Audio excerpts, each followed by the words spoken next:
Yo, what's up, everybody? Welcome back to another Scale Riders podcast episode. This is episode number 254. I am here with my guest, Vision124, all the way in the East Coast. I am your host, 65 Lokes. Yo, what's up, George? How you doing? Hey Edgar, what's up? What's going on? What's up, everybody? Nice. I'm doing well, man. I'm doing well. I was very excited to do this episode with you. I know it's been a minute. It's been You've a been on the while. podcast before many times, but it's just I think it was just time, man. It's been long overdue. Oh yeah, absolutely, man. There's always fun, man, and we always have a good time. No, Uh, yeah, man. I gotten better at doing this, so I'm kind of getting used to it a little bit now. So Yeah. it's good to be back. No, that's what's up, man. I appreciate you doing that. I know with the time difference and everything, taking the time to be on here. Oh Uh, yeah, it's all good, man. Glad it worked out. At least, yeah, I'm glad that you told me a couple of weeks ago. So then, yeah, it worked out because tomorrow I don't work. So Oh, you know, nice. Hell so yeah. yeah. Yeah, man. I mean, I feel like a lot obviously has happened since the last time we've had you on, and Hmm.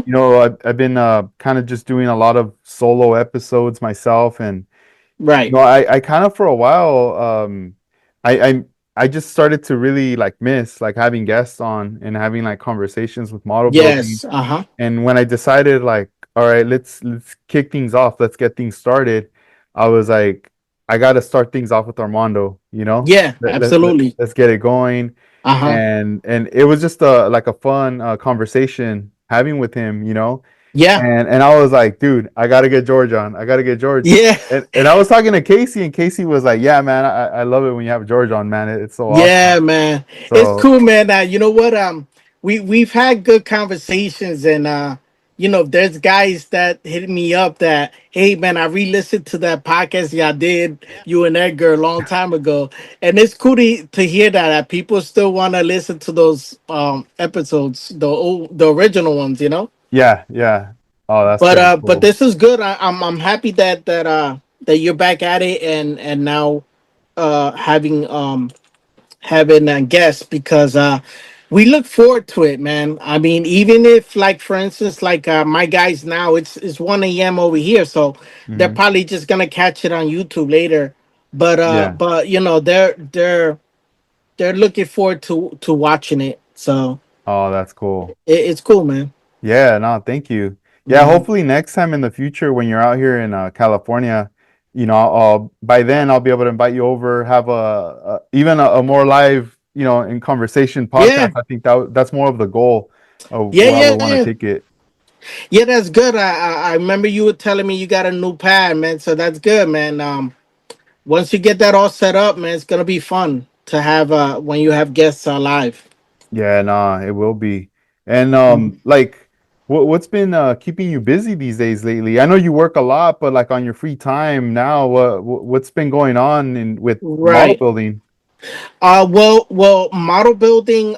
Basically, I've been working. I've been back at the bench, but basically, I have been kind of purposely building some certain builds for specific shows or whatever, you know.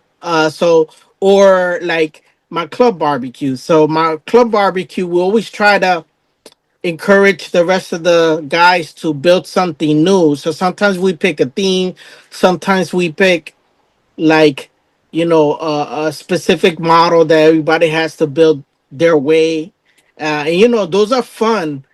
So and the only rule we have is pretty much not to share any progress to like social media or anything, so that way when we go to the barbecue, it's a little bit more exciting because it's an unveil. So it's pretty much everybody has to bring something new, and you're pretty much unveiling it. So it's not like you seen progress picture. Oh, I know what George is building. He's building a Porsche. Or I know what Danny's building a this. Or it's kind of like no one knows what you're gonna bring. So it brings anticipation to the barbecue, and it's fun because um just when we expect someone to build something a certain way, they kind of surprise you and go way way left. So that makes it fun. So yeah, so I built something for the barbecue. We could show a little later. And then I have a few projects that I have in mind. A few of them that are like their gifts, so I can't really share on those. But I've been keeping busy, man, and pretty much I just recently went to California for the SoCal Open, so I got in on doing a build for that with Armando Flores. He was doing a presentation, so we could speak on that a little later. But yeah, so basically, I've been busy. The only thing I haven't gotten back to is posting, and I want to get back to that.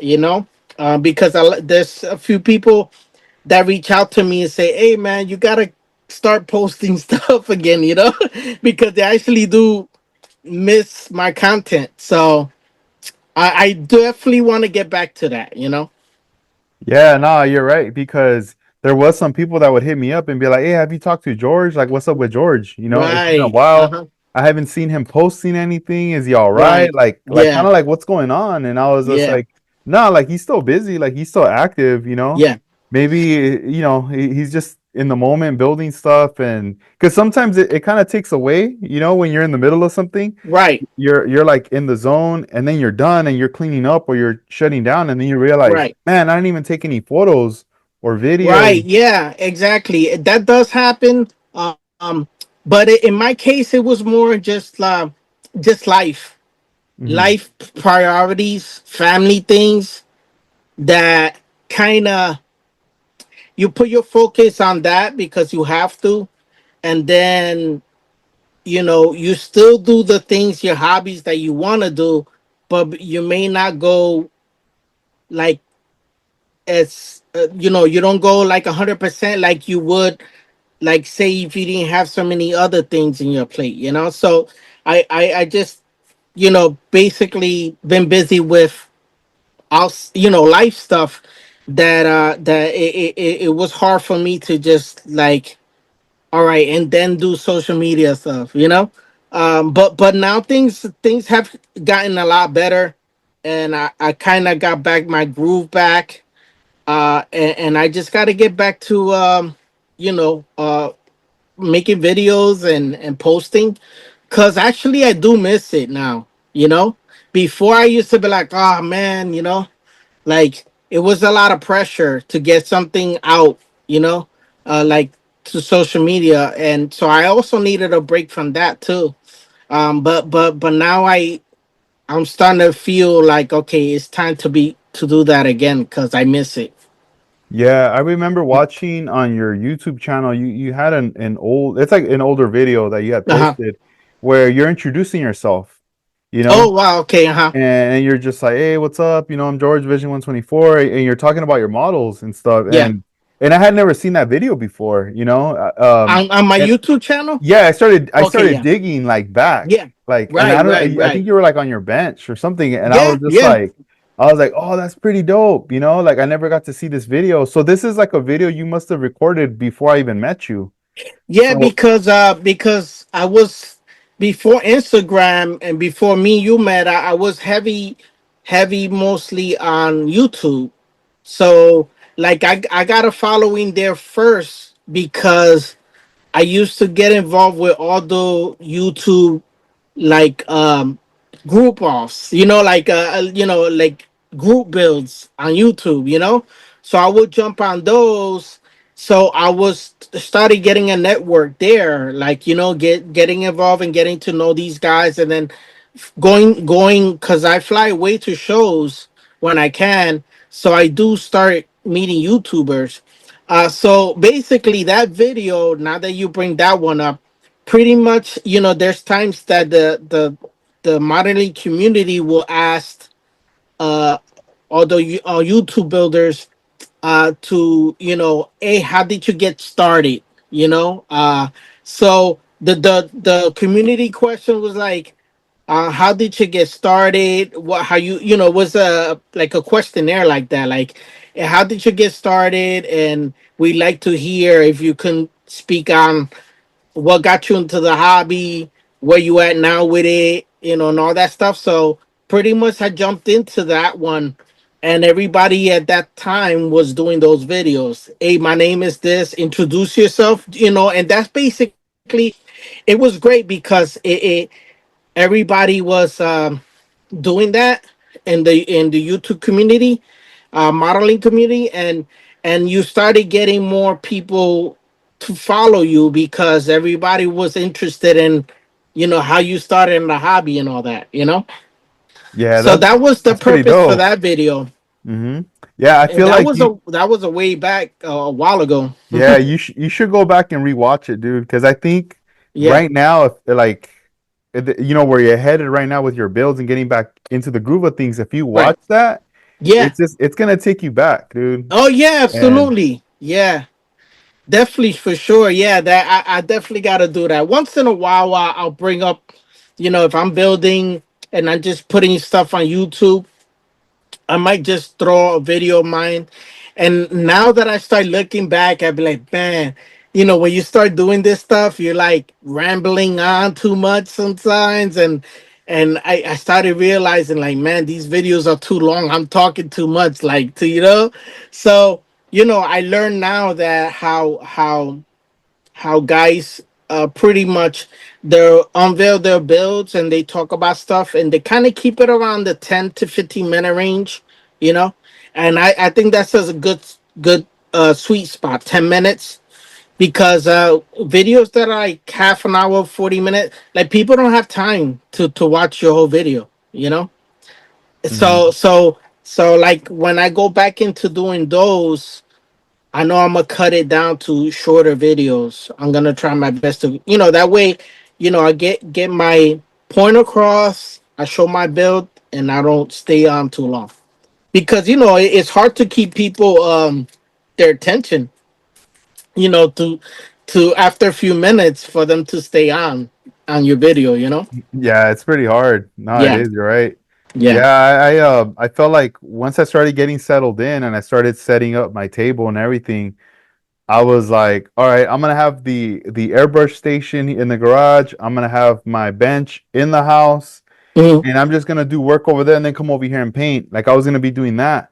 But Yeah. then I was realizing that noise and just the timing of stuff was gonna be a big issue, like in the Right. house.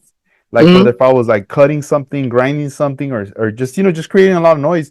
So I decided to put everything together in the garage so I could just work whenever I want to, as late as Yeah. I want, be loud, and it's not gonna bother anybody. Right. And I was enjoying putting everything together, but then I felt like once everything was put together, I felt kind of stuck. Like, wait, now what do I do? Like kind of Right. lost. Exactly. Like, Yeah. wait a minute, I've been like holding back for so long. Right. Now it's here, and now Yeah. what do I do? Do I jump in the water or do I just stare at the water? Exactly, That's exactly. that's how I Like, felt for a bit. like to me, I went through a lot of things this last 2 years, like family wise and personal stuff. And I said, oh man, when I get back, once the situation's over with, or I'm gonna get back into the bench and and now I'm back and I have the time. It's not like I didn't have all these like outside things like grabbing me. Now I have the time and I'm like, okay, what do I do now? Like, like I know what you mean. It's kind of like you kind of calculate that you're gonna do this, and it doesn't just sometimes it doesn't just work that way. Yeah, yeah. The other day I was like working from home, and I was at some point, now like going into my lunch break, and I was like, oh, let me start packaging some orders, that I have from customers. Yeah, And I finished that fast, and I was like, all right, I still got time to kill. What do I do? So then I busted out a model and I yeah, started like touching it up, sanding it, and I just kind of forgot. Wait a minute, I have that freedom now. I can go in the yard and just spray this thing with Tamiya primer. It's nice right, and sunny, and no one yeah, like I don't gotta hide. No neighbor's gonna like see right. anything. Uh huh. So it was different. It was like, oh, this Yeah, this is dope. So yeah, now I'm just like, all right, cool. I can't wait to, now that it's in the primer stage, I can't wait to lace like a base color on right. there. and then start seeing what other effects and things I add to it before I, Hmm. clear coat after, Right. and then just let it dry and do that whole process. You Right. know, Right. Right. Right. I'm very looking forward to that right there. Oh yeah. Yeah. Yeah. I mean,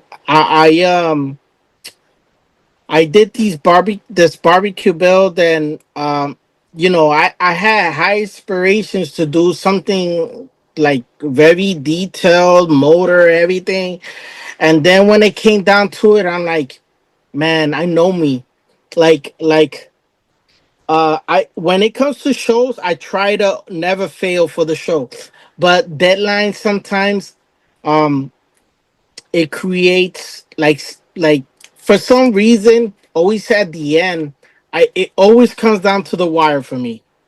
It always comes down to the wire for me.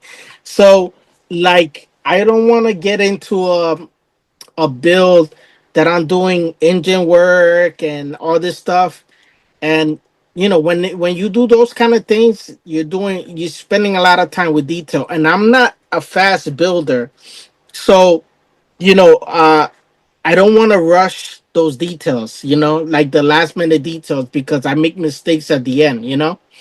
And then it's kind of like you spend all this time, and then right at the end you start making mistakes because you're trying to finish it for the next day, or like in my case, sometimes is like if I'm going to a show, I have to finish it before that because I have to travel as well. So it's Hmm. not like I have that last day either. I have pretty much 2 days, 3 days before I travel, I have to finish. So, that does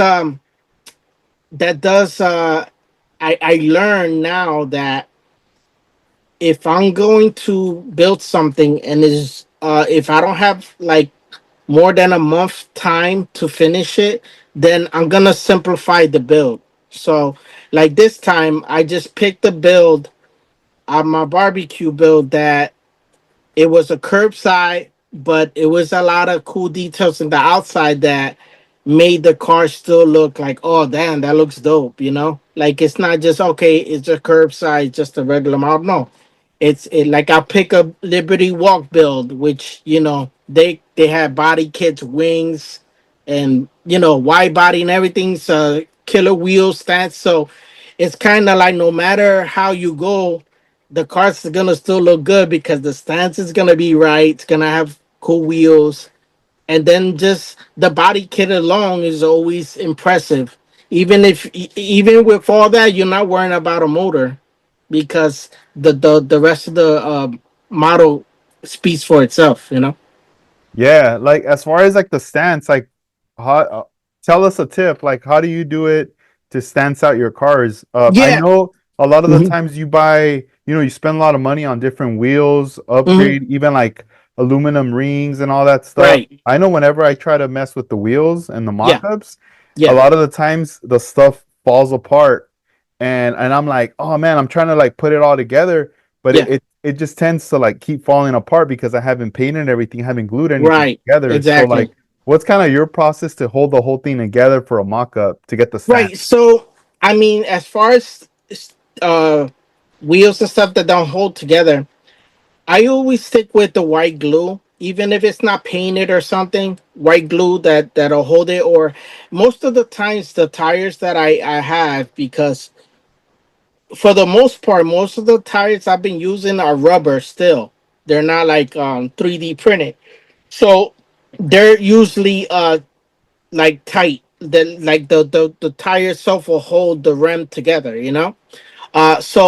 So in that case, I don't have to like glue it together. I could just mock it up, even if the wheel needs painting. So what, I can still it'll hold the wheel together. Basically, every build, and I said this before, every build that I go starts with the wheels and the tires. It's not just the wheels; it's the tires.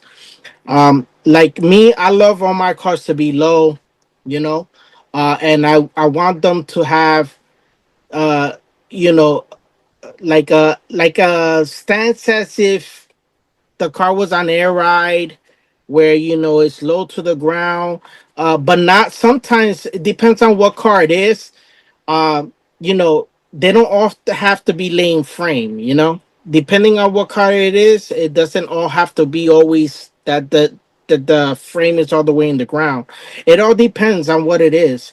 uh, like if I do a Beetle, I still want a little rake in the back, but as far as the way I go about my stances, once I have the right wheel and tire combo, and for the most part, most of the wheels, I always even customize the wheels. I'm changing the offset. Sometimes I'm making the the wheel with a bigger lip in the back, like a staggered setup. And unless I'm doing like a lowrider that they're all gonna be the same size, but like let's say if I'm building, import car, that is rear wheel drive. I always want the back wheels to be deeper, and then the tires. The tires always have to, go with the wheel. So once I get the right wheel and tire combo, the rest of the build is pretty much, you know, um, it's fair game. After that, it's basically once I had the stance right, it's everything else. It's just finishing the model. To be honest with you, but Yeah, the stance is the most important thing to me, man. If you look at all my builds, it has to be. I gotta be happy with the stance of the car. It's so important to me, and that's how I am with my real cars. Like if I want to hook up a real car, it has to be stance right. That's just it. Just to me, it just it gives the car or the model attitude. It just it gives it some kind of demeanor. If the car's sitting right, that's how I feel about you know every build that I do. that's cool. And as far as Hmm. like the white glue, so when you apply the white glue, like let's say it's not tight, but you want to Yeah, apply a little bit white glue, do you just kind of leave it overnight for it to dry and then come back to it maybe the next I day or mean, so? not really the canopy glue or any of those white glues, that hobby white glues. They'll work. They usually glue within a couple of minutes. They usually, you don't have to wait overnight for those. Um, and they dry pretty quick. Not as quick as CA glue, but quick enough where probably in the next 10 minutes you're ready to mark them up. Oh man, that's dope. Man, if I was going to one of your barbecues, I'd be bringing like a gang of wheels and be like, George, we need to stance out all these models right here. It's funny because one of my guys keeps bringing me models to George. Can you like do your thing with the stance, like, and then I end up like grabbing them, and then next thing you know, I'll start taking apart the old whatever suspension they did, whatever they did, and undoing that, and just starting fresh with what I did. And it's just because, man, that's like important to me, like how the way the car stands, and the way it's laying on the tables, and and I get a lot of compliments on how the cars look when they're stanced out the right way. Yeah, so like on the in the barbecues, I've seen, photos, videos, Hmm. when you guys are getting together. Yeah, These are mostly what like annual get-togethers you guys do. yeah, we try to do at least two a year. Oh, okay. Pretty much like the beginning of spring, like May, and then like right towards the end of the summer, like sometime in September, because then October starts being fall and everything. So Mhm. we'll try to do at least two a year. And then like we'll pick a model, or like we'll just like the day of the barbecue, we'll just pass a notebook around, and everybody picks a theme or a model, and then we all vote at the end, you know what we want to do, Yeah. so like for instance, let's just say we pick the kit, uh we did, uh Like we did one last summer. Uh, was anything with an LS motor. So that was a little different because you could bring any kind of model, any kind of kit, but as long as I had a Chevy LS motor. All So right. I mean, I did a Porsche with a LS motor, you know. So like Nice. guys did different wild things with a Mm. LS motor. So that was fun. Sometimes guys pick a specific kit, and after everybody kind of gets a chance to pick one, then we'll just kind of just pass the notebook around, and then everybody picks what they think, and then we'll vote and see. Okay, this is like, for instance, like I want to do one barbecue. I want to do weathered vehicles, Hmm. and what we ended up deciding this time around was we do Toyotas, uh, because being our show next year is going to be a Toyota theme. So I kind of suggested that we go Toyotas, because that way, if but let's say by the next barbecue we'll all build Toyotas, then we'll have at least 15 Toyotas. We could use these cars to promote the show, because we plan to bring the show back next year, and one of the themes is Toyotas. So we're gonna build a diorama, and then have one of the themes is gonna be Toyota. So I figure if we all build a Toyota, then we could start promote using these builds to start promoting for our show next year. So that's the next barbecue build. So I got a Toyota in that I just started mocking up like a week ago. So I'm gonna start working on that for our barbecue in September.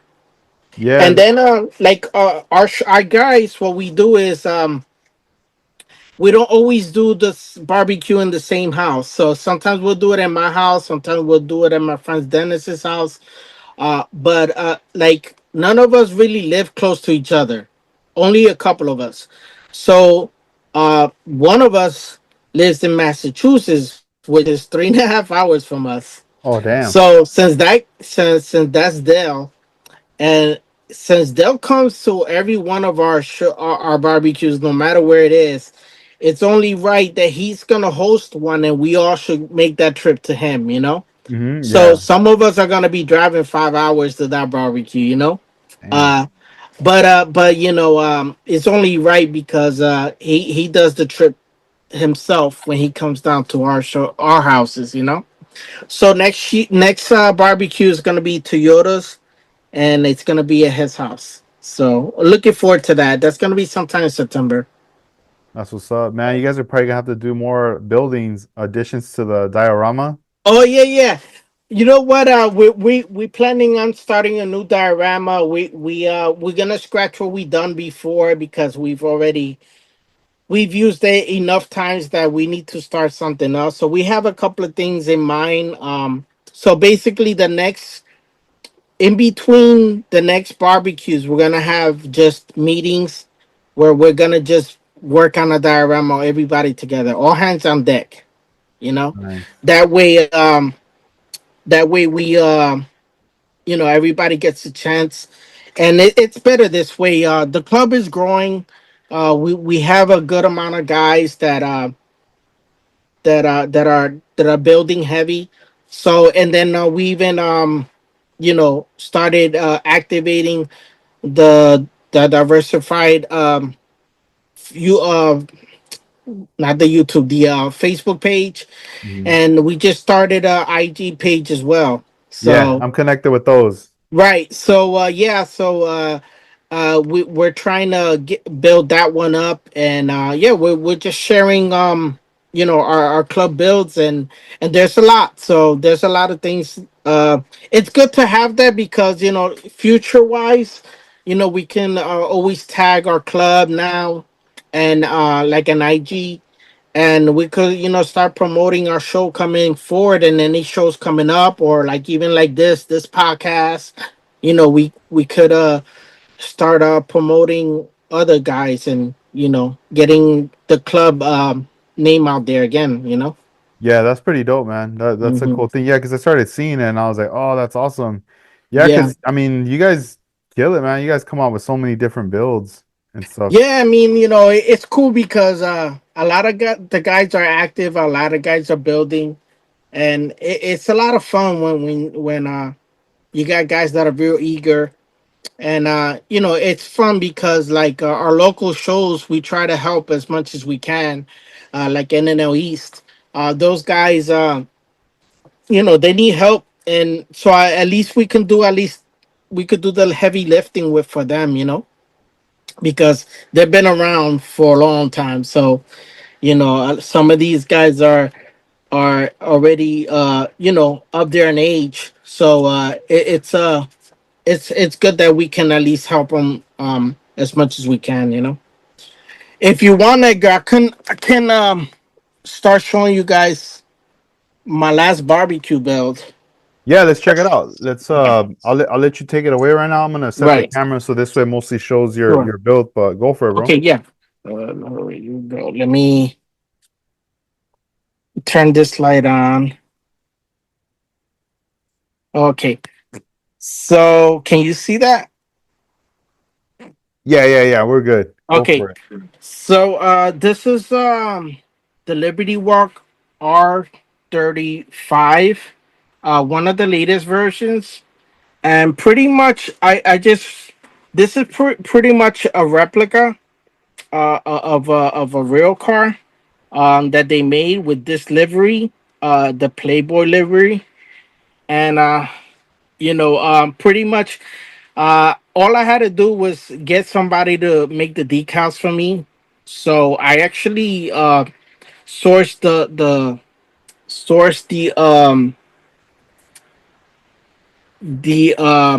decals from actually a Hot Wheel designer. One of these guys who customize Hot Wheels, and he I asked him because I know he did these decals for 164 scale, and I asked him, I say, hey, do you mind making these in 124 scale? So he asked me for measurements and all that, and he knocked it out the park. So this is basically what I did. It's a curbside. Pretty much everything's from the kit. The only thing I did different was I added photo edge brakes, and the wheels are from Alpha Models Liberty Walk kit. So these aren't the original wheels, but I just slammed it more, even lower than the kit brings, and I tinted the windows. I just kind of wanted something simple. I kind of went with like like a murdered look, and so I tinted the side windows. I left the windshield untinted. But yeah, it's pretty much straight out the box. Besides the stance and the decals, and yeah, that was a lot of fun. And so I unveiled this because this time we didn't do a specific theme for the club. We actually what we did was bring anything you want, just let it be a brand new build. So this was my entry. So basically, Edgar, what we do is we draw we draw numbers, and pretty much you have to grab a number. Like, say if it's 12 of us, we grab from a hat, and whatever number you land, you grab from the hat. Like if I grab from the hat and it's number 3, then you're gonna be unveiling it the third one. So we go to the barbecue, and pretty much we hide this model until it's our turn to unveil it. So it's cool because we all take turns unveiling a car. So it's cool. It's kind of like anticipation and all that. But yeah, so that's basically it. That's the build that I did for this barbecue. So that was a lot of fun. But like I said, I kept this simple. I just wanted to look uh you know really murdered out. So yeah, that's that build. Damn, bro, that's so sick. That was a lot of fun. Yeah, hey, so like regarding like the tinting. All right. Yeah. The whole car is black. That you see Mhm. the decals and everything. It just Yeah. looks sick. But as far as tinting, what's your method of tinting? Like, are you using just like Tamiya spray? Is it the smoke or is it the black? Right. Like, what are you using for that? Yeah. So basically, I use Tamiya smoke. Uh, I used to use the can, but now that I airbrush, I just buy the Tamiya smoke in the jar. So Is it the LP series or yeah, the LP. So I okay? use yeah. So it's LP flat. I have it around here. Yeah, because it looks clean. It blends in really well, bro, with the car. Yeah. So yeah, this is the LP. This one. All right. So yeah, this is the smoke one. So yeah. So basically, the way that works is in the glass, you spray from the inside. Obviously, that way, the more coats you do, the darker it gets. So it's kind of you gotta eyeball it. Uh, like start with two light coats, and then like put that glass like against like a light, and then it'll kind of tell you, okay, maybe I should go darker now. But the thing is, if you go too many coats, you can't undo it. So it's kind of like you gotta like take your time and do. And if you're gonna do all the same glass, the different, one glass in the back and two on the side, you have to use the same amount of coats, because then one glass will be darker than the other. So it's kind of, but being this car being black and the interior being black, I only had to give it like two coats, and then it still looks really dark. But if I shine a light through that glass, you could tell it's tinted. It's not like a full black window. But being that this car has black interior, it kind of looks really, really dark, like it's part of the paint. But yeah, that's what I use for smoke in the windows. But you have to be careful because with that smoke, like if you go heavy, like it could kind of like go uneven, and Mm. then it could like just to say, for instance, like if you go heavy and then it drips, then that makes that smoke part of it that drips darker than the rest. So, Oh yeah, that's yeah. why it's better to go airbrush. You go light coats Hmm. and kind of, gauge it that way. I mean, you could still do with the airbrush, I mean, with the can, to me, a smoke, but just do light coats and kind of, whatever you do, don't go heavy because it Yeah, could be a uneven glass, yeah, like some part of it is gonna be darker than the other, and that's not what you want.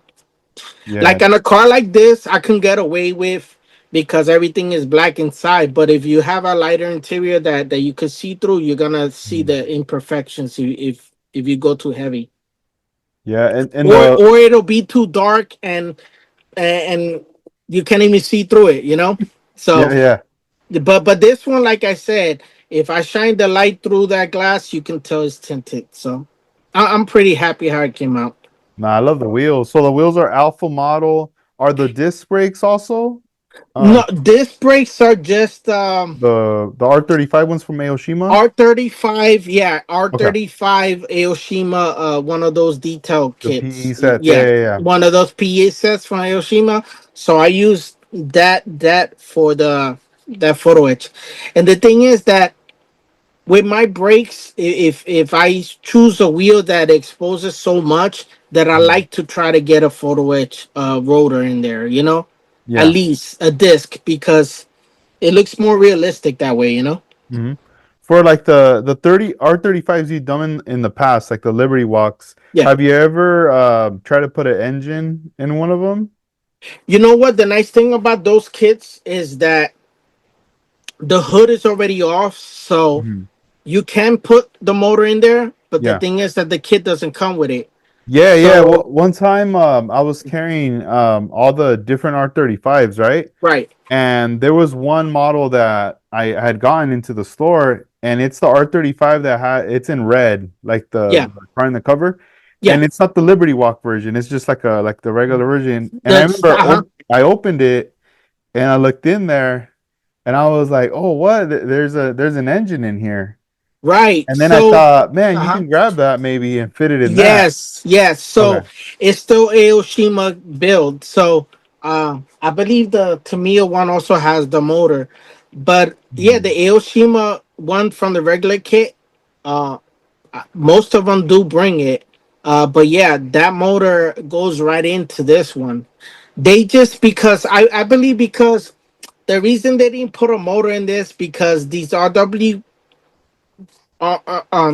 Liberty Walk kits, pretty much they're more like the focus is pretty much the body kit, not the Yeah. motor, you know. Hmm. But if you want to go a full build on this, you can. The nice thing is that it's still based on the stock R35 with the Yeah. motor, so it still has the engine bay cover and stuff like that. You just got to get the motor from there, or in this case now, just get it 3D printed, you know? Yeah. So True. the motor that comes in that car now, there's a lot of files for it. So, Hmm. you know, you could actually do it that way now. Like before it used to be like you have to kit bash. Yeah. Now with 3D Man. printing, it's available. Get And I someone do have that I do have that kit. I have that motor and I do want to build the RWB with a motor and everything that I can display it because these cars look so cool. I think Mhm. like in the outside, so it'll be cool to just go ahead and full detail one with a motor. You know? Yeah, yeah. It's a trip when you say 3D print because sometimes I try to go back and think of like when somebody would hit someone up instead of 3D print and be like, "Hey, do you think you can cast an engine for me?" Right? Yeah. Dang. It's crazy how that doesn't even be used that much. That word casting. Yeah, Because dude. even bodies, man, like a lot of the bodies that people wanted before are not being 3D printed. Not all of them, obviously. Mhm. Yeah. It's gonna be a while before you get all of the ones you want, or most of them. But Dang. for the most part, it's mostly 3D printing now. So it's Yeah. crazy how since the last time we talked, how much Uh-huh. it evolved. You know? Yeah, no, yeah. I mean, even back then, like getting, let's say, like a Jimmy Flintstone body was exciting, you know? I mean, Yes, it still is. exactly. Like they look It dope. still Like they is. hold up. They hold Yeah, up. But sometimes absolutely. it's hard to find the donor kit sometimes too. Yeah, exactly. That you're like you either find it or you see it, but it's very expensive, or you're kind of like, Right. dang. And let me tell you, like, I'm not one of these that say, oh, now 3D printing took over. No, no.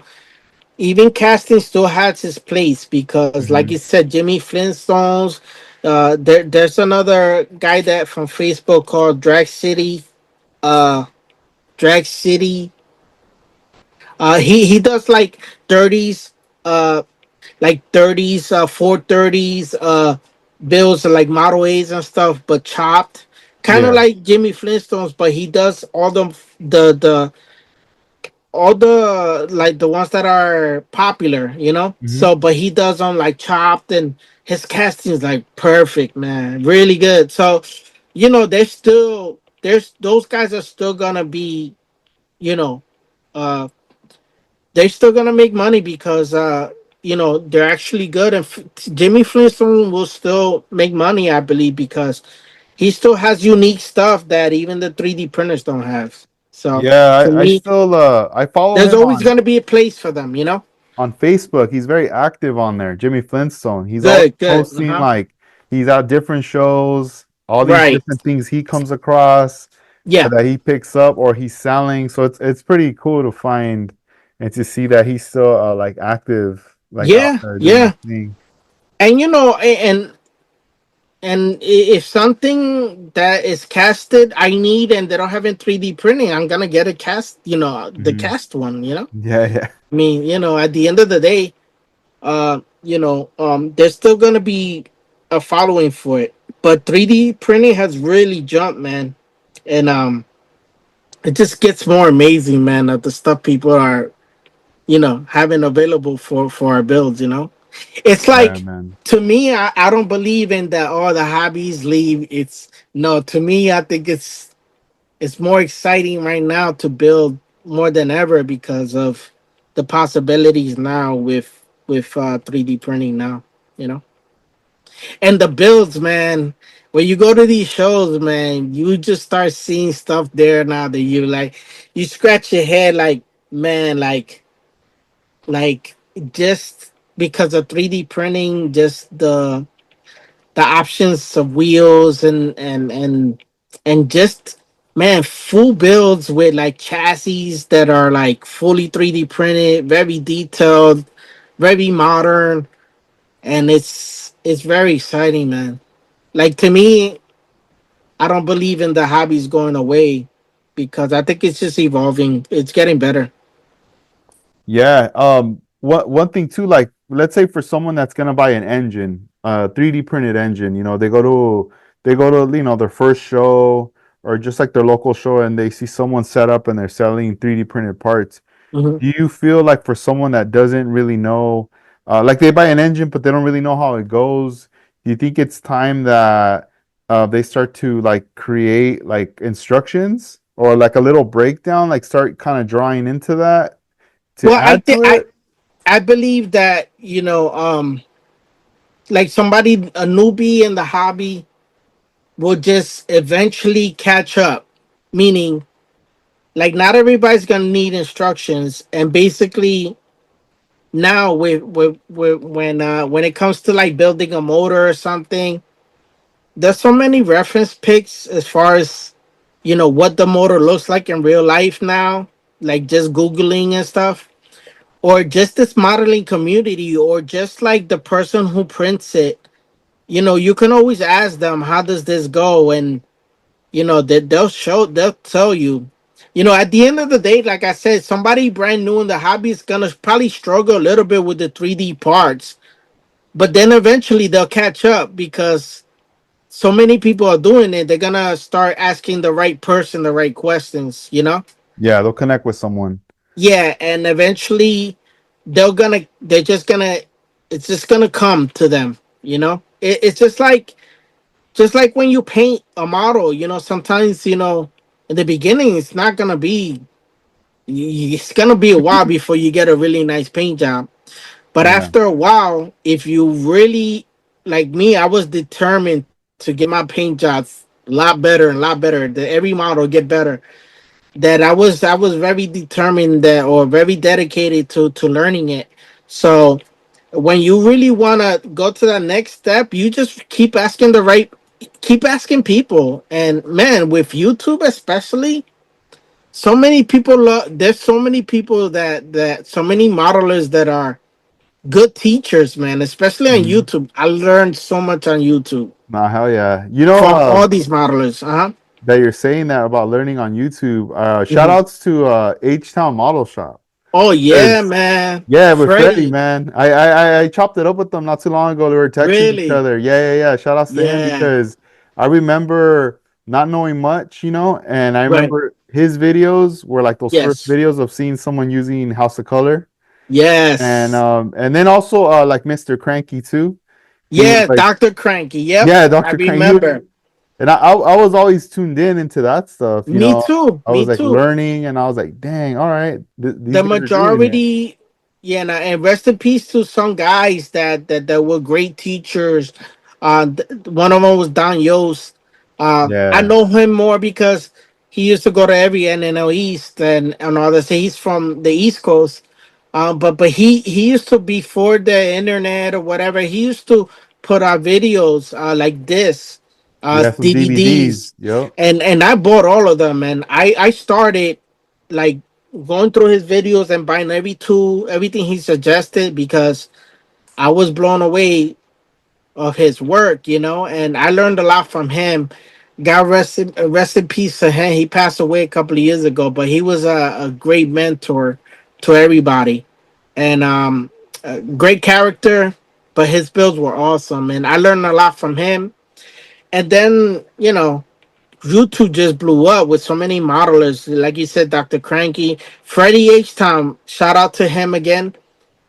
He was when I first started, when I'm my first lowrider, I asked him how how to how to spray the house of color and the candies, and he gave me a lot of good tips, and I learned from him too.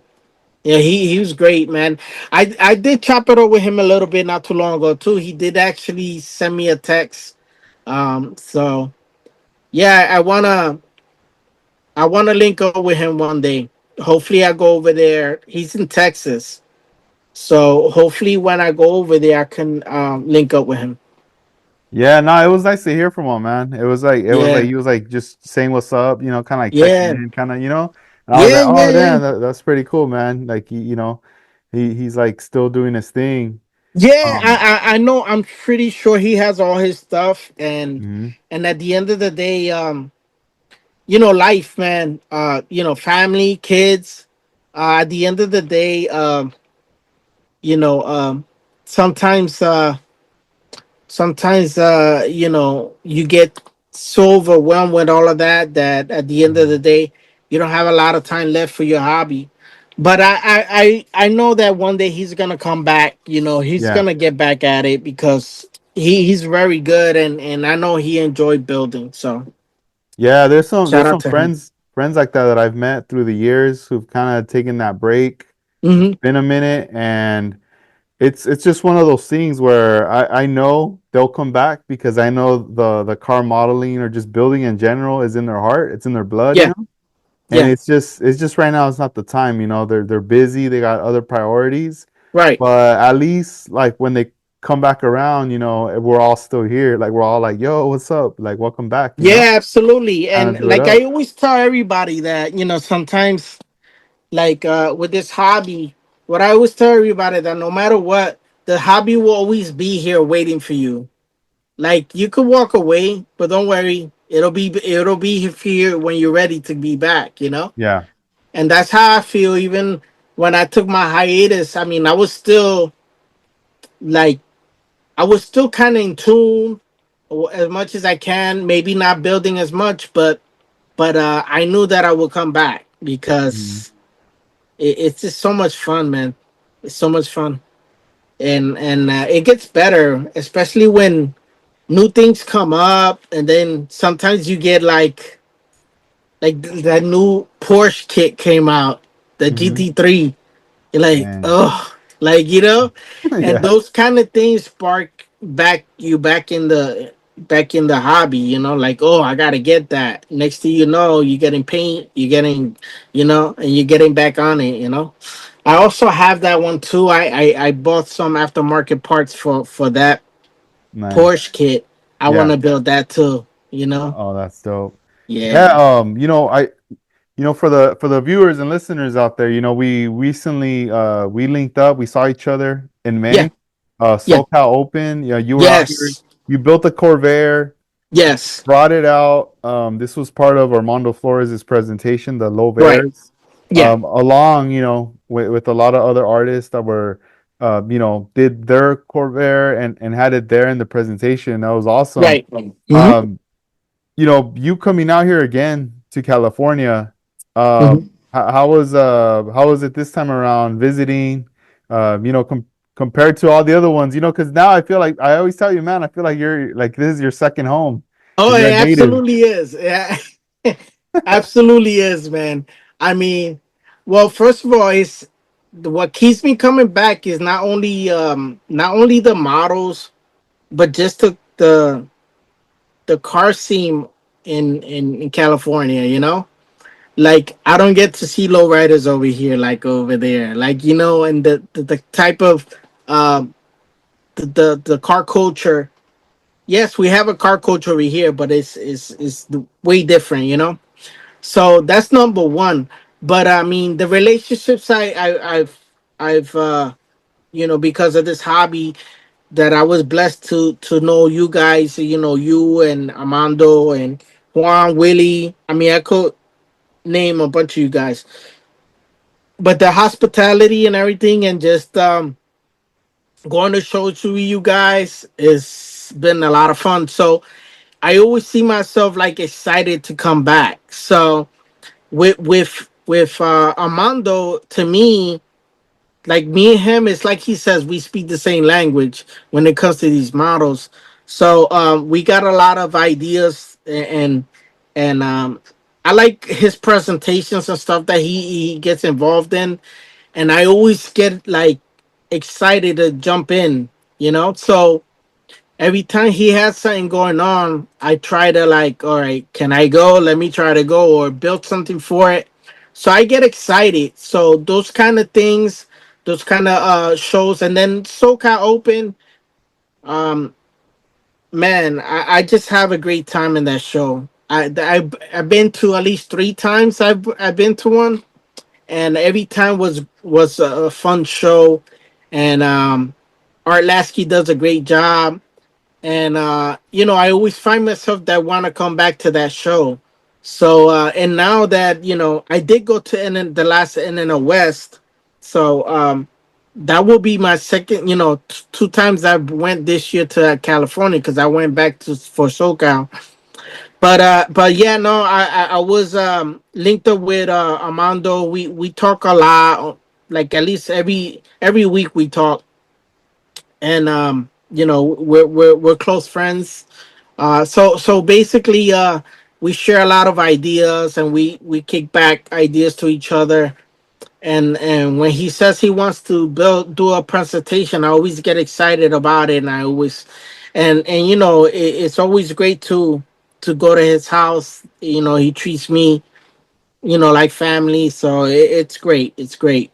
And yeah, so this time around, he decided to do Corvairs, and pretty much we just told a group of guys to do it, and the more and more he spoke to a few people, and just, you know, he said, you know, we'll just we'll just do a group of us, and next thing you know, we had like 12 guys that were 12 to 15 guys that were building Corvairs. So, you know, to me, that was a model that a car that I thought it was interesting, but I didn't think I would build a model of it. But but you know, we just started sending pictures of each other about Corvairs, custom Corvairs, and I said, oh man. So I started getting ideas and stuff, and then I said, you know what? I think I got a plan. So I decided to build a 69 version, which is the only kit that's really readily available, you know, which is the one that you got too, right? Yeah, yeah, that's the one I got. Yeah, because Right. And Armando was that's showing a me some of the promos he got, and I was like, man, yeah. those are dope. But every time Yeah, I went that's on the eBay first.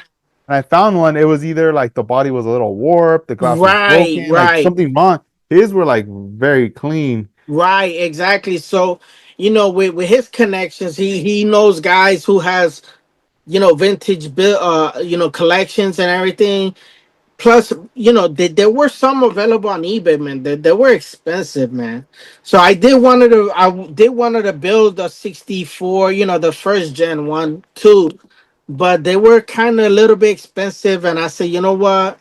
If I'm gonna get one that's kind of jacked up and warped, I'd rather just start with a kit that I can grab, you know. So I actually Juana Mesqua had gifted me one, so I already had one, and then I started looking at the model, and I said, man, you know, some of these guys are gonna build lowriders out of them, so I kind of don't really want to go the lowrider. You know, I kind of want to go my own. So I kind of started getting looking at the car, started marking it up, and I wanted it to have spokes, but I didn't have wanted to look like a really like a lowrider. So I started getting inspiration from like European cars, like old Ferraris, old Jaguars, who had like spoke wheels, but you know, they had like a European look, like a, you know, like a elegant, like luxury look, you know, to them. So I started getting inspiration from those kind of old Ferraris and stuff, and Jaguars. So I kind of decided to do like a Euro build, you know, kind of like if the car had spokes, and it kind of had the Euro look to it. So that's what I ended up doing. So I have it right here. If you want, we'll I'll Yeah, show you guys. let's bust that out right now. Get it Yeah, ready while man, dude, like yeah, this was one car that I saw that you brought out. I was like, dude, this is like so dope. I remember you came over and you showed it to me, and I was like, oh right. man, this thing looks so dope. Yeah, and I try to keep it, not share too much about it. So pretty much, like, what I did basically is I lowered it. The wheels are actually from JPS Customs, and those are the wheels. And basically, like, the for the most part, the car is stock. But what I did with this one was the front of these Corvairs are kind of like it's kind of like an overbite to me. So I kind of, if you could see down in the bottom, I did like a lower valance to the front, and so added a lower valance to for it to look lower in the front. And then the yellow clear is kind of like a Euro thing, that like some of these old European cars had, and they had like the yellow center. The quads that they had the yellow in the center, clear yellow. And this emblem right here, I shaved whatever was there, and pretty much this is like from a '55 Chevy. So I kind of put the emblem there, like that was from a '55 Chevy hood, and kind of like I just kind of like on the real car. It doesn't really have a rocker panel, but I wanted to add that detail, like if it had a rocker panel, and I did that with Hasegawa Chrome. The door handles are separate door handles. I actually shaved the ones that were there, and then I got those from another kit. I think from one of those Chevelle kits. The windows in the front, those little wing windows, I kind of left them in the open position. And then the interior, I kind of did a custom interior. So basically, these are also uh, JPS resin seats. So I took four of them. I took the headrests off of them and kind of gave it like a more modern, like orange leather look, like a old Ferrari. Um, the color of the body is uh, Gurney Eagle blue, so it's like a dark blue. Um, so yeah, I kind of just wanted the car to look like an old European car. The tail lights I used from '61 Impala. Um, the vents here, those vents came from like the old 356 Porsche. Uh, so I used them as a grill for these Corvettes had like air ducts there, so I used that. So yeah, I kind of like just had it slant, and yeah, so I kind of wanted this look on it, and yeah, let me show you the motor because I kind of detailed the motor. This kind of went with the masterpieces because there's a masterpieces. Uh, it was a masterpieces. Come on. All right, yeah, with the masterpieces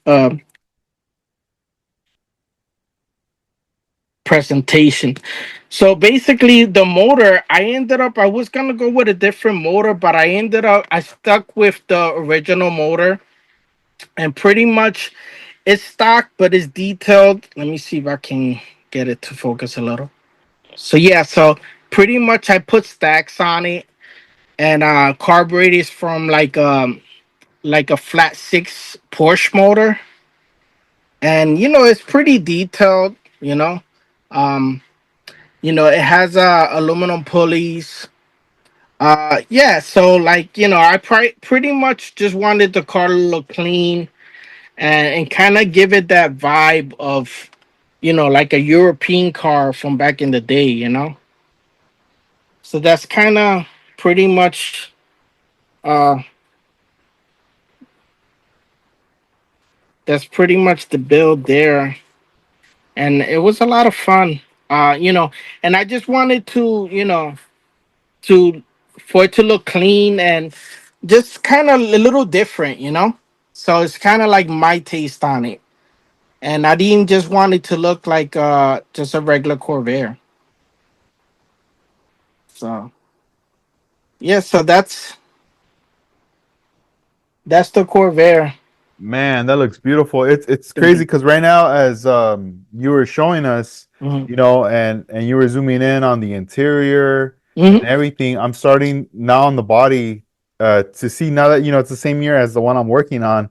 I'm Yeah, seeing all those differences, all the yeah, customization that you added to yours yeah, versus to what I have mine, especially like those vents.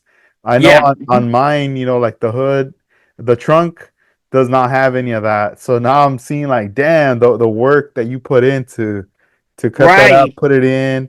The ones that I have, I mean, they're small, and they're on the body, Yeah. and I'm just thinking, damn, you filled those in and all that. Yeah, no.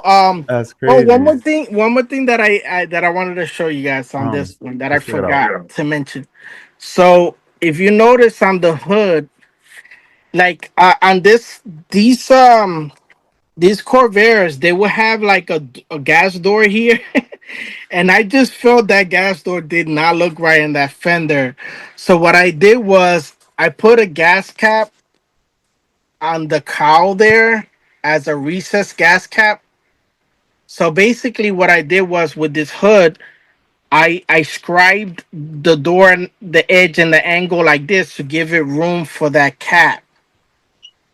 And it's kind of like a European touch, It's like something like a Porsche sometimes will have, a gas cap in the middle of the hood or something like that, or somewhere, or Porsche. I mean, or Ferrari will have. So I kind of kept going with that theme. Or the side mirrors are also from an old Porsche too. So I kind of like try to like do the European touches. I don't know if I nailed it as a European car, but I kind of, like I said, I didn't want it to look too low riderish, but I wanted it to look clean and kind of elegant. So yeah, I just wanted to Man, show you that's guys about that gas cap because That's dope. Let me yeah, show you the guys what you're talking about. Here, I got uh-huh, mine right in front of me. yeah. Let's see Oh, how nice. how Uh-huh. close I could get it to the camera here Yeah. Uh-huh. on the Got you. screen. So it's pretty much just right there Right. in that Uh-huh. fender part. Let's see. Oh, there it Yeah, is. that's the door. And to me, like it didn't flow right with the rest with my theme. Uh-huh. So I filled that Dang. up with Oh, CA glue and sanded it down. And I said, you know what? I want a recessed gas cap up ah, on top. So yeah. And there it is. yeah, there it Damn, is. dude, Yeah. you're giving me ideas. I'm gonna have to fill this in. I'm gonna put mine Yeah. on the top of the roof right here. Then I'm gonna run the gas lines through the side, nah, through the pillars, nah. Oh, dude, No, but that's pretty sick. like I said, it's one of those things where, like sometimes like these cars talk to me, man. Like when I customize a car, I'll be like, that don't look right. I Mhm. just have to do my own thing sometimes because of that. Yeah, yeah. Nah, dude, that looks crazy. Even when you showed it to me and you were like, "Hey, check it out," and I was looking at it, I love the combination of the interior with the body, right? But Uh-huh. when I was like looking at it, I didn't really look too much into the interior, like the detail. Yeah. And now when you were showing it this way in the video, I was able to see more in depth Right. because, like I have the original stock, like the little tub that goes Right. in there. So now I'm Exactly. seeing like the seats that you said Right. you used, but then Uh-huh. also the interior door panels.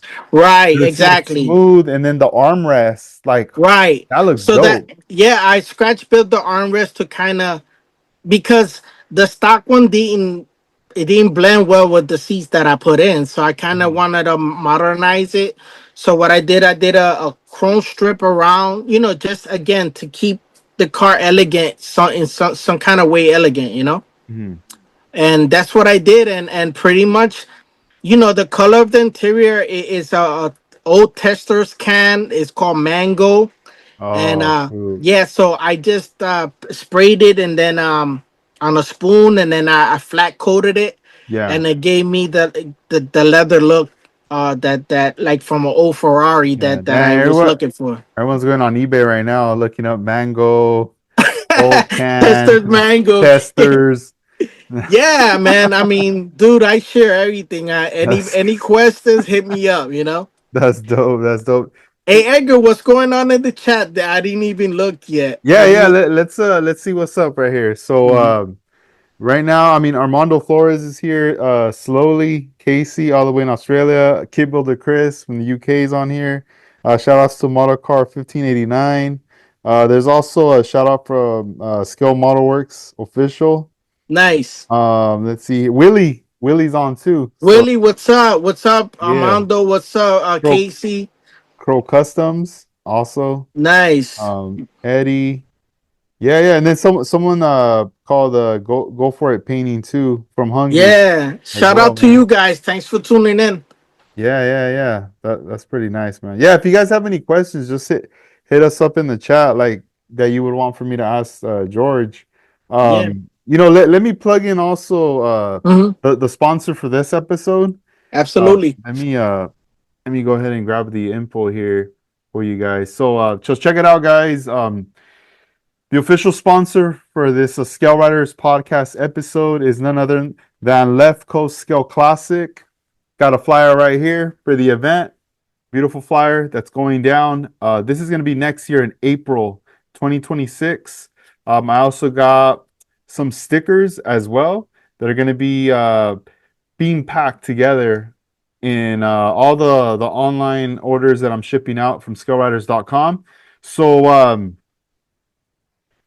April 25th, 2026 at the Ventura County Fairgrounds. This is going to be the Left Coast Scale Classic, the first annual event. And the theme will be mini trucks. So, the show's going to be from 9 a.m. to 3 p.m. It's going to be model car display and hobby swap meet. Admission is $25. For more info, check out leftcoastscaleclassic.com. And there's also going to be proceeds to benefit Band of Brothers. And here you have it. So this is the cover to the flyer. You see the mini truck. So I have like a stack of these flyers. I also have the stickers that I'll be giving away for free on the orders until supplies last. So once I'm like out of them, I'm gonna try to like bug the guys and be like, hey, I need some more flyers and stuff to hook everybody up and spread word. It's until April of next year, so just like mark your calendars. I'll keep mentioning in future episodes and also be plugging in on Instagram and things like that. But any questions or anything, just check out the website right there, or even, you can just always hit me up too and let me know right there. But I hope you can make it out to this too, George, next year. That'd be Yeah, pretty I cool. mean, yeah, sounds like a really good show, and I'm always down to do a different show. So, yeah, that sounds like a good thing, and low mini trucks is I love mini trucks, so Mhm. I'll love to do a mini truck for that, a new one. So Yeah, man. That's gonna be pretty dope. Doing yeah, like some mini trucks right yeah. there. But see now, because it's not just gonna be model cars, there's also gonna be like everything from like diecast to like Nice, RC, and good. even from what I heard, even some 101 scale cars will be Oh, nice. present there. So Oh, nice. there's gonna be like everything related to cars, but the Yeah, main focus obviously would be the scale model nice. Yeah, event there. So. yeah. No, I'll check it out and try to make it to that one. That sounds like a good one to go to. I saw in the shout out to Willie and Dedicated Magazine. Willie, I just got my magazine. Thank you, man. Uh, great issue, man. Shout out to Dedicated Magazine. Uh, it was a great issue, man. Thank you for sending me the issue. Yeah, it's nice, man. I mean, we talked about it earlier. It's a Mm-hmm. premium issue, man. Like when you Yeah, flip through the pages and look at everything, it's like it's pretty nice. I know I've yeah. said it before on the podcast, but I feel like it sometimes an issue like that would be pretty dope if it's like maybe even like an annual issue because Yeah. Hmm. collectively, you can have content footage of all the shows through the year, right? Out Right. here and the West Coast, or if you have, other photographers in other areas that can Right. document stuff, but at least it's like you got a bigger time frame, put everything kind of together. Because Hmm. just flipping through the pages is pretty dope because it's like a time capsule. You go back in time, things that were captured in the show, but it's not Right. just also cars. There's also photographs of the Right. artists and just people kicking it and stuff. Right. So Exactly. it's Yeah. pretty special. It is. It is because and the good thing about what Willie and Davey do is they do capture the group of guys, and that's just as important to for you to look back and be like, oh man, this is the show we went to look at the group picture, Yeah, yeah. and you don't see that with the other magazines as much. So you Hmm. know, um, shout out to them. They're doing a great job, and looking forward to the next one. Yeah, yeah, same here. No, Mm. definitely. One event that I think we need to bring up too, this is from also your club, one of the members, Ricky, that Oh you yeah. you had attended. So this this was it earlier this year, right? Yeah, it was I'm down. earlier. It was in March, and Okay. pretty much, Ricky, great friend of mine. He's like another member of my club, but he's like me and him, we share the same ideas. He's a really good builder. He scratch builds a lot of his builds. Really good modeler. Uh, you can find out more Ricky's.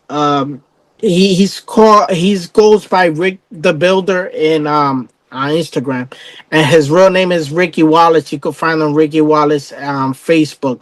But yeah, basically he wanted to do a show, but he mainly wanted to do kind of like a meet, not kind of like a contest. So he always thought about like the real cars and coffee in real life, but in models instead of real cars. Really in one-on-one scale of cars and coffee.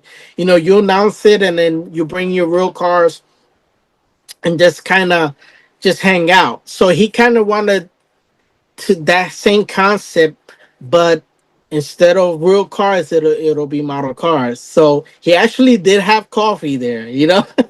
but but yeah. So basically, he just wanted people to come and just put their models down without no pressure, without no like filling out build sheets and all this stuff and the registration, none of that. He just wanted to put tables out there, have coffee, have some snacks, and just have guys come over and just shoot the shit, man, just kind of hang out.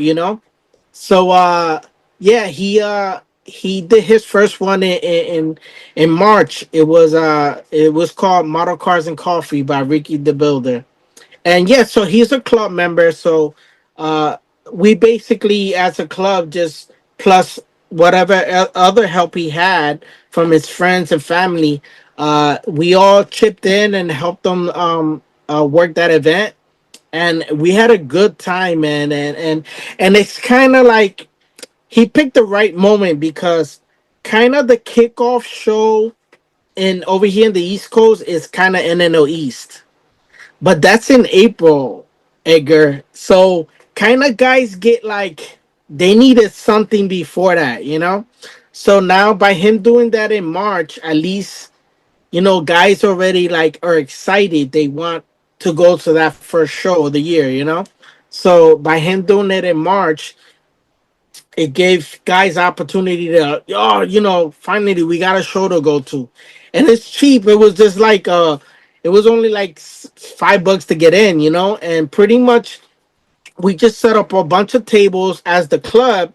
We set up two of our dioramas, and we just put the club cards in the diorama because a lot of people talk about dioramas and stuff like that. So we just set those up, and pretty much we put tables. So imagine, Edgar, like you're not going into a show like a show and seeing signs of muscle cars and imports and trucks. No, you just put your model wherever you want. So basically, if you bring 8 models and they're all different classes, don't matter. You're not there to compete. You're just there to display your model and just have fun. And it was cool because now you just put all your models together, and all of a sudden now you chop it up with your friends and you're showing them all your builds in one spot. You're not like, oh, I have a truck over there in that side of the show and I got this. You kind of, so you look around that room and you seen everybody having fun. Everybody's showing their models and everything, and there was no pressure, like no ballots to build to fill. No, it was none of that. It was just a hangout. So it was cool, man. It was a lot of fun, and he's gonna do it again next year. Yeah, isn't that sometimes like one of the stressful things when you show up to a show? Like you have to kind of disappear for a moment and with a Yeah, stack of forms and like be filling them right, out. exactly. So he eliminated all of that. And basically, we had door prizes like a real show. And he actually built scratch built a postal truck slammed, like it was inspired by 101 postal truck. So he raffled that off. So pretty much people bought raffle tickets for that.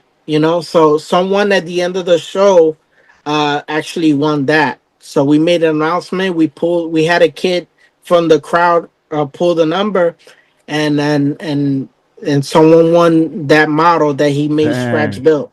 Yeah, So like the vibe was good, man. It was very good. And it's just an idea out there that you don't always have to, as long as you have a place to do something like that. yeah. It doesn't have to be something like as formal as a show that, all this going on. Just Mhm. a simple hangout. Sometimes it's even better. Like Yeah. me. And kudos to all those guys that compete. Sometimes, it's a lot better when you're not competing. You just kind of, you know just kicking it with your boys, and Hmm. just sharing your builds. And yeah, it's a lot of fun when it's like that. So he plans to do it again next year, Oh, and, that's and dope. we'll be there. We're gonna help him. We're that's our club member, so we're gonna actually work that show. So In the truck that he raffled off, there's photos of that on his Instagram yes, on page his as well. Instagram and his Facebook, and if you look at his stuff, man, you'll be impressed. He show Yeah, you go for it. guys Go for something. it. You need to go get something. Dang. Hey, thank you guys for watching. Hope you guys are enjoying. Let's see. George is gonna bust something out right now. Let me know when you're ready. Yeah, Um, give you me. can check it out. Check it out right here. Let's see. Okay, so this is all right. No, go ahead. You're gonna make an announcement. No, go for it. Go for it. Okay. Uh, real quick. This is a scratch built UPS truck that he built. I showed it before in another podcast, but this is all scratch built, except the wheels. And I have it here because he gifted it to the club, and this is all scratch built and so cool, man. That he does stuff like that, and it's just mind blowing. The stuff that he come up with. So, like, it even has posable suspension, like, you know, and it's detailed out. He did his own take on it. So Ricky does stuff like this, and he's a really talented builder, and yeah, he does stuff like that. Look, speakers, and yeah, I mean, even the door, the sliding door and all that. But yeah, so that just kind of give you an idea of this type of stuff that he builds. So yeah, this is I he gifted it to the club, and I hold it here, and I keep it nice and safe, and in a case, and yeah, he's really talented. So that's the type of stuff that Ricky builds. And no, so imagine that, but he did a small postal truck, and it was weathered and all that. It was really cool, man. So Damn, shout out that's to Ricky. crazy. Yeah, yeah, dude. Mhm. I love the front grill, like the face. It looks Yeah, very mean, very aggressive. right. He slammed it to the ground, and even on the side, it has like a slide out with like an air ride Mhm. details in it. Really, really cool. He's a really talented builder. So we're Creative, man. lucky That's to have pretty him dope. in our club. Yeah, that's Hmm. pretty dope. Nah, he like killed it right there. Hmm. Yeah, yeah. Like later when you get the info, let me know. I'll plug that in there. Sure. Um, Yeah. let me Once know. he has it'll be in March again next year. So Yeah, and it's once there in New Jersey as well, no, or he's actually in Pennsylvania. oh Pennsylvania. Okay, Yeah, so it's so out he's in there. Pennsylvania. But once we have the flyer and everything, I'll make sure that you have it in so we can Mhm. start promoting when we're ready. Dang, that's dope. That's dope. And Yeah. so like this year, I know we got the Acme show coming up, Atlanta, Yes. Yes, in and October. last episode, Armando and myself, we kind of been entertaining that thought of going, Yeah. and I know you're a regular. You've been going to this Yeah. show I go to for that show a lot. Hmm. quite a while, right? It's Yeah, man. been I mean, even I think COVID year was the only year I didn't go, but I probably went to the last 6 or 7 of them, to be honest with you. dang. All right, And all right. it's cool. I mean, guys come from all over the place, and great modelers. Even like Gary Seeds goes to that show. I've Yeah. seen him go to it at least the last 3 years. Wow. So yeah, a lot of YouTubers go over there. I met a lot of my YouTuber friends over there. That's kind of like the hub show they go to. Yeah. So no, they do a great job. It's a wonderful venue. They have a big venue now, brand new building, nice hotel. And I really recommend people coming because the quality of builds, man, it's just like hundreds of wonderful models, and you get a lot of the best modelers go there, and you're gonna be impressed.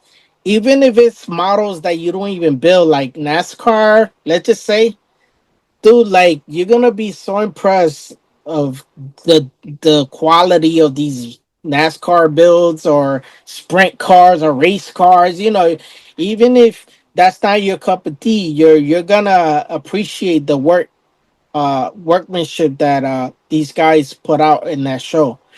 And the cool thing about that show as well is the top 10, and it's people's choice. So pretty much you just get a ballot. You vote your two favorite from the two themes, and then you pick your favorite eight. So the ballot says your favorite eight, and they tally up the top 10 from there. Um, and then the nice thing is that they tell you before the award show, do not put your models away, do not start packing them up, because once if you get called for the top 10, they'll call you and they'll tell you bring your model up to stage.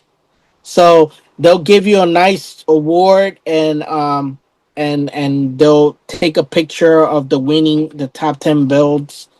So it's different, the show, and I highly recommend it. So I'm excited that you guys are planning on coming. I already got my plane tickets. It's already, at least I got that.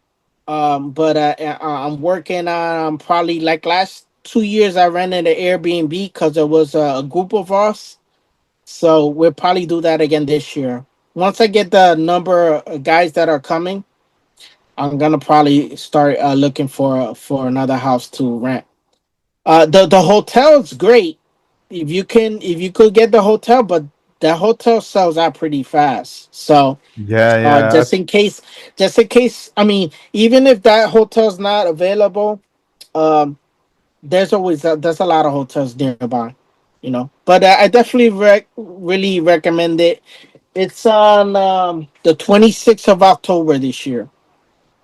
Yeah, no, So yeah, yeah, we're looking forward to it. I was telling that to Armando, like I think like once we lock in like our flight ticket, like yeah, hotel, all that good stuff, then it's like, yeah. all right, we're in. We're committed.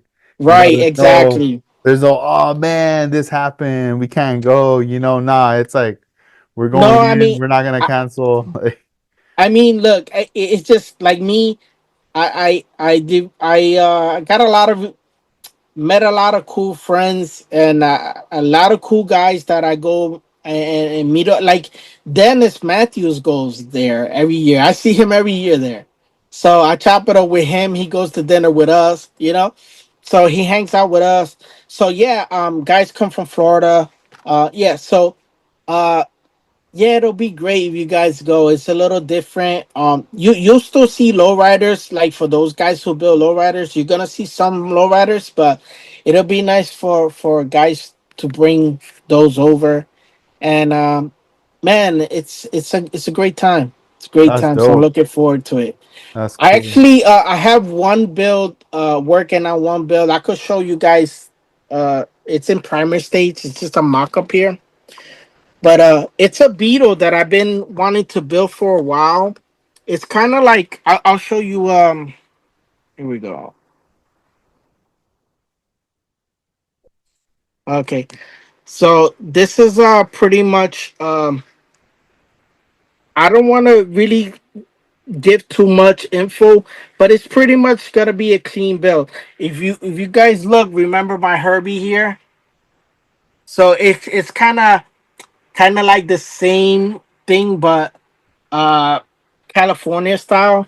But this one's gonna be the color scheme is gonna be pretty cool, and pretty much this one's gonna be more like a clean build, and yeah, this is what I got on the bench here, and these bumpers, they had the like the guards and everything, and I shaved those off and actually got those bumpers re-chromed, so they're not like sprayed on chromed. I actually send those out to Spotlight Hobbies. So this is the Beetle that I want to unveil over there. I try to always unveil a new build over there. So this was definitely one I want to bring out for over there. So yeah, this is pretty much it. And yeah, it's gonna this one I'm working on it little by little. So I'm looking forward to getting this one out for Atlanta. And the roof, I see you already have it like cut out. Yeah, so I scribed it. It scribed it deep in there. So pretty much since I'm still working on body work and everything, I didn't want that big hole, because it's weaker. If like once I get to the point where I'm ready to paint it, then I'm gonna cut the rest of it off. But since I was still doing body work and stuff, I left it where scribed good enough, where deep enough, where I just need to run the scriber a couple of more times and it'll come right off. So Oh, nice. Someone in the chat, Scale Innovations asks, "What is California style?" like for me, I mean, it just like a slant bug, with like stretch steelies in the back, Porsche steelies, or VW steelies, um, with maybe like a swamp cooler, just kind of like a surfer style, uh, kind of bug, where really aggressive. I've seen them, a lot of them all over the place, but I seen a lot of them in California this way, with the really cambered deep wheels on the back. So I kind of, to me, the I call it a California style, but I seen it everywhere else like that too, mainly in California. So that's kind of what I think. That's what I call Cali style, but that's what I mean. Like you probably see like this style with like a basket on top, maybe a surfboard, uh, that kind of style, but mainly like really dragging to the floor in the front. So, That's dope. Yeah, I mhm. could picture your VW going down like the PCH in California over Mm. here, like Oh next yeah, to the ocean. You know, just headed down towards like Santa Monica, Venice Beach, yeah, area yeah, like that. man. Yeah, so I get a lot of inspiration from a lot of pictures, and yeah, this one's is like my Herbie was all one color and just kind of had that livery.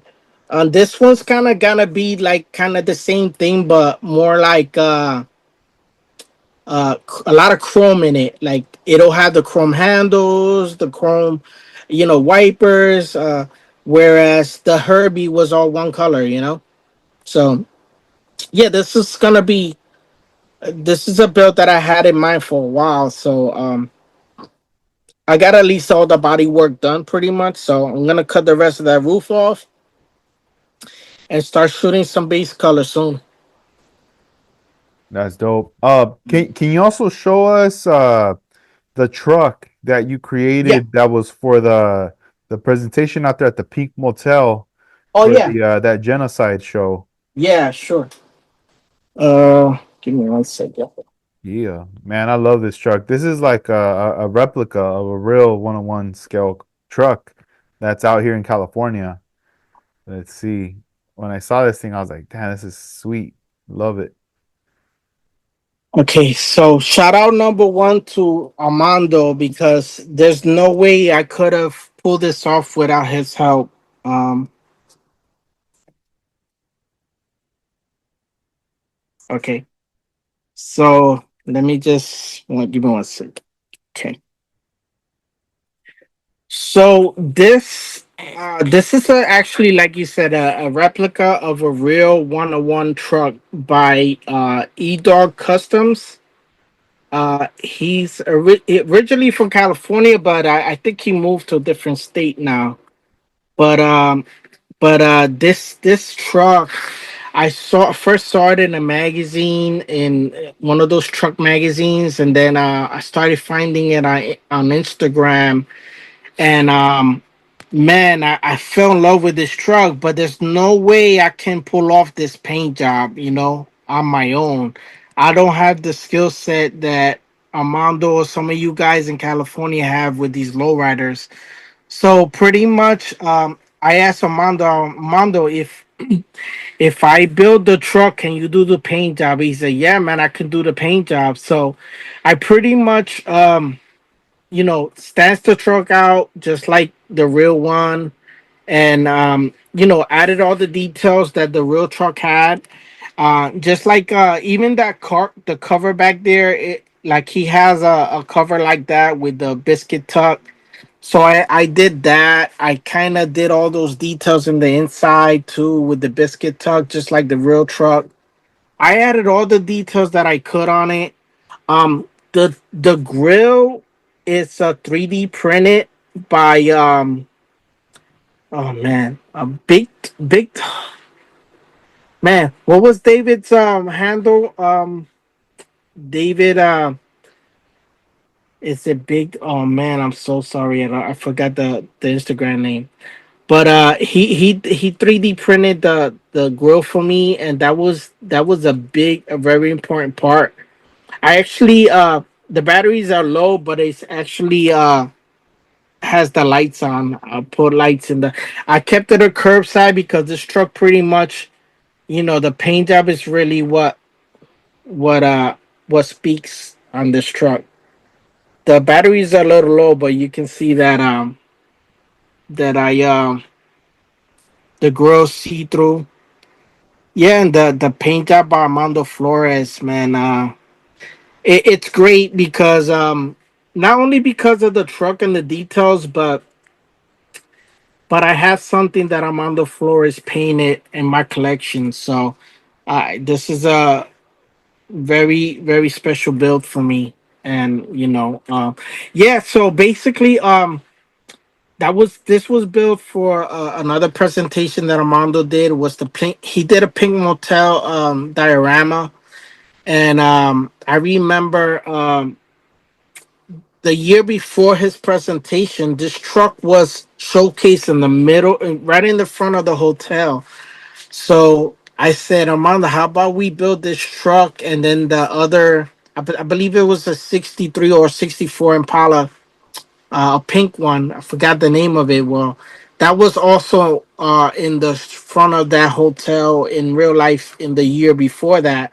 So we kind of used that as inspiration to to build the diorama and have those two cars in the front, just like they had them in the prior year.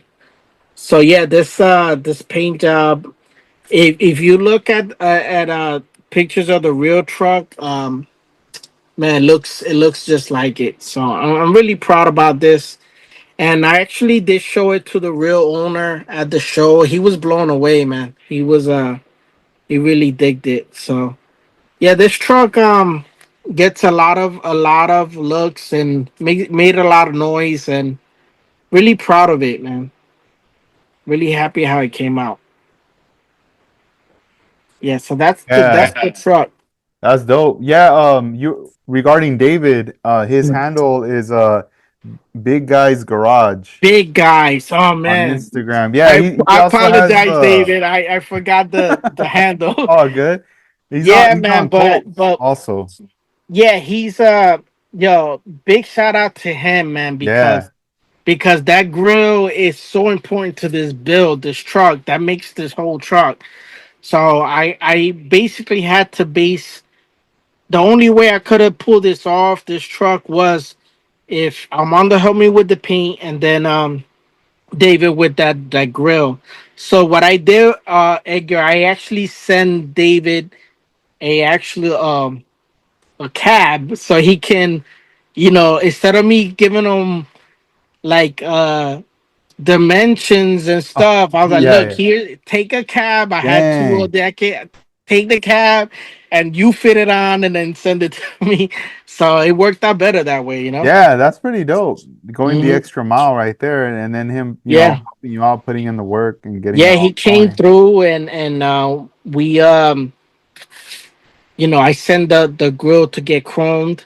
Uh-huh. And man, it was received well. Everywhere I take this truck, it's I get a lot of compliments. But That's I always cool. shout out everybody who gets anybody who helps me with any of my bills. I always say I got this grill from this one. I did, Hmm. or the wheels from this person. But Yeah, yeah, this that was a lot of fun. that's dope. Yeah, Pro Customs from the UK. He was out here. He says he's like he comments saying the truck is amazing. I got to see the real one at Santa Maria in 2023. Oh, nice. So that's pretty dope, man. From him coming all the way from out there, he was able to Yeah, shout see out to that. him for making it down there. And yeah, that truck it's so impressive in real life and yeah, I'm happy that we got this one done and yeah, it looks really close to the real truck. So Nice. Yeah, David, he just tuned in from Eternals all the way in Spain. oh, what's up, man? Yeah, What's up, nice. David? That's Hey cool. man, Shout the outs to David. Eternals, man. I miss those guys' stuff too, man. Seeing their stuff. Hopefully they get back and start posting new stuff. Yeah, no, yeah, definitely, man. Yeah, I mean, there's a lot of stuff. People are posting, doing things. Some people are in hiatus and everything, but eventually everyone's gonna, come around for full circle and get back at it. Posting and just being active on there. And Right. for those of us that are, getting back into it, or those that are active, we just gotta keep going. Hmm. Keep holding it Absolutely. down right there. That's pretty dope. Yeah. Hmm. So next year, uh, if you wanted to plug in just to kind of let people know about the Right. diversified scalers. This will be not this year, but next year. Right. So basically, I have a lot of friends that talk about, hey, we used to have our show, and then guys like, hey, are you guys gonna do a show again? So basically, we went 9 years straight doing shows, and we did a show every year, and then the pandemic hit, and that was 2020. So we had already our flyers ready, and because usually our shows in September, but the pandemic all happened in the beginning of the year, so we um we had flyers and everything, but we ended up canceling just like a lot of other shows canceled. So we canceled that year, and we didn't go back to doing another show. I felt my club, we needed a break from it as well.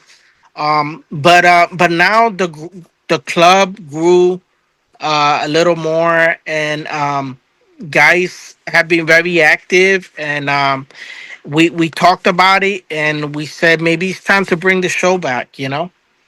So let me show you. We just did this teaser flyer because we don't have the actual date, but just so you guys can see, um, hold on. Pretty much it's gonna be the fall of next year. So basically, the 2026.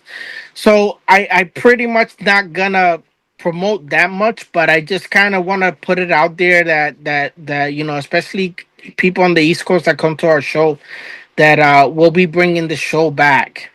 And yeah, so it'll be sometime in September next year. Once we lock in the date and everything, we'll make an official flyer. But we just made this flyer just to put it out there in NL East because it's a big show, and we just wanted to put a flyer out there to let people know to look out for it for next year.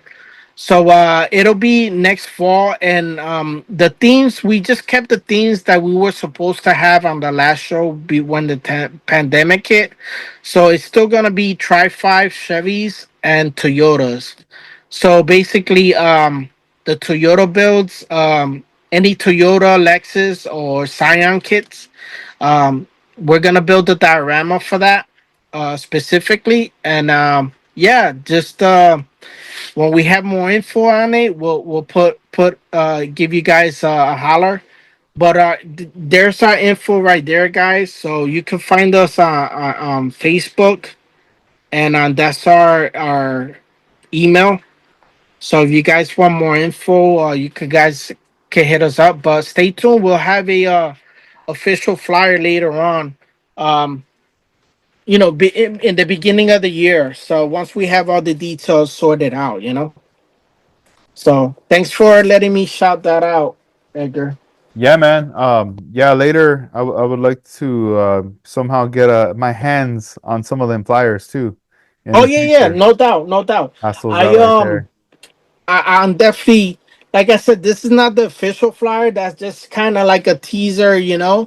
Um, but as soon as we do, once I make the stack, I'm gonna definitely send them to you so you can, to help. And we appreciate your help and always supporting all the shows and Oh yeah, shouting man. everybody out.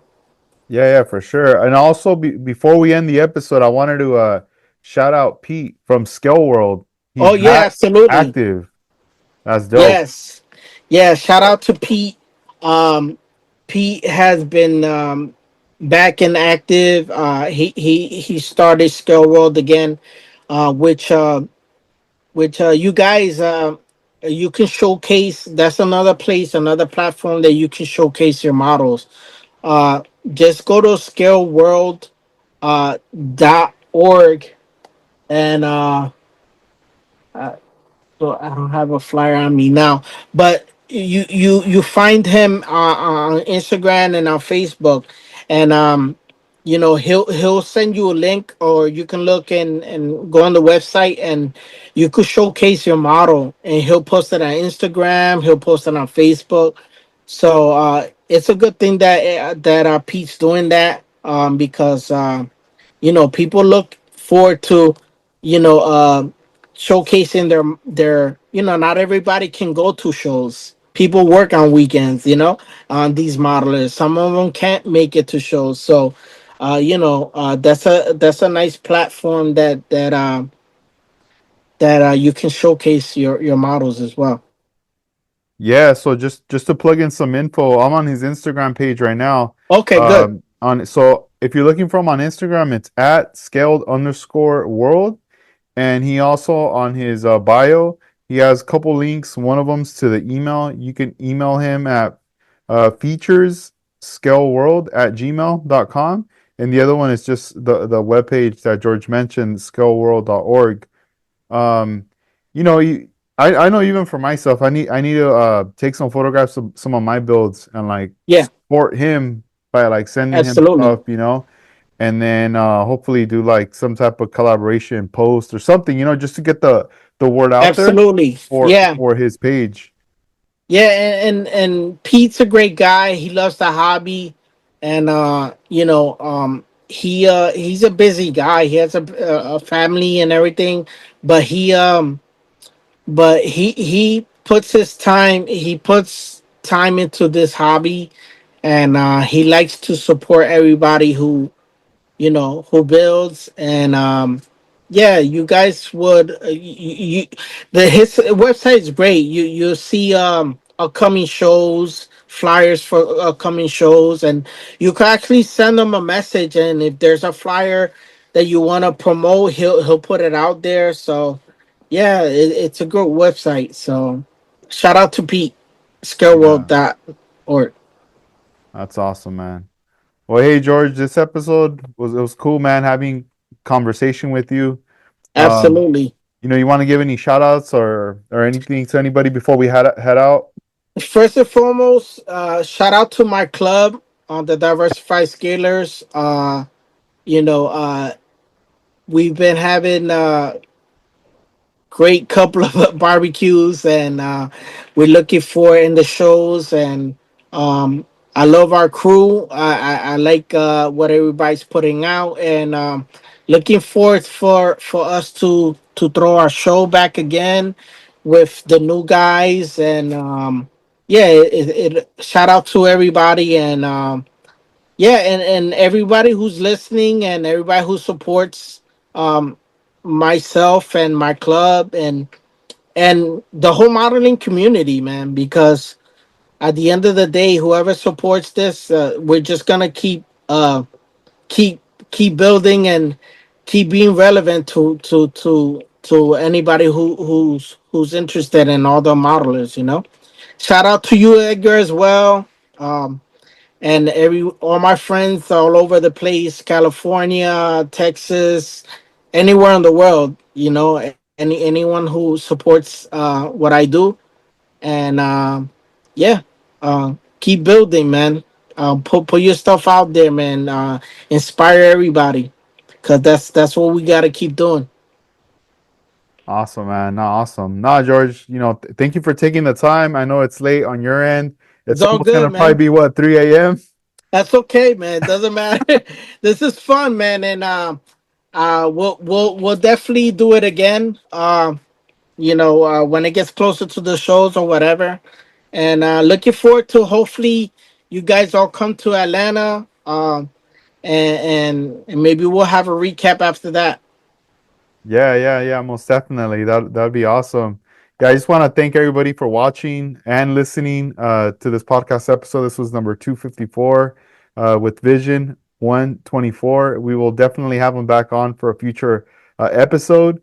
And just, I hope you guys are finding some enjoyment, some inspiration, and also hopefully if you're not building but you want to get back into it, this is hopefully a precursor to get you, back. I will be continuing other not, I don't want to say episodes, but just going live on YouTube, just building, and just kind of hanging out, going through the whole like process of some of the stuff, especially with the most recent like Corvair build I got going on. I want to do something with painting and stuff like that. So I haven't really found like an actual date yet, But I know Tuesdays will definitely most likely be like the podcast night that I'll be, doing episodes. And then later I'll figure something out for the rest of the days to do the builds right there. And hopefully in the future I could figure out something where I could get some guests on, maybe a way to do like a live build, with the guest. That could be like another kind of idea right there. But yeah, this is 65 Lokes here, heading out, checking out. Hope you guys have a good night, and thank you, George, again for joining me Thank you here for on having the me. the podcast. And yeah, man, it's a pleasure, man. So peace out, guys. You guys have a good Peace one, out. and take care. Later. Later.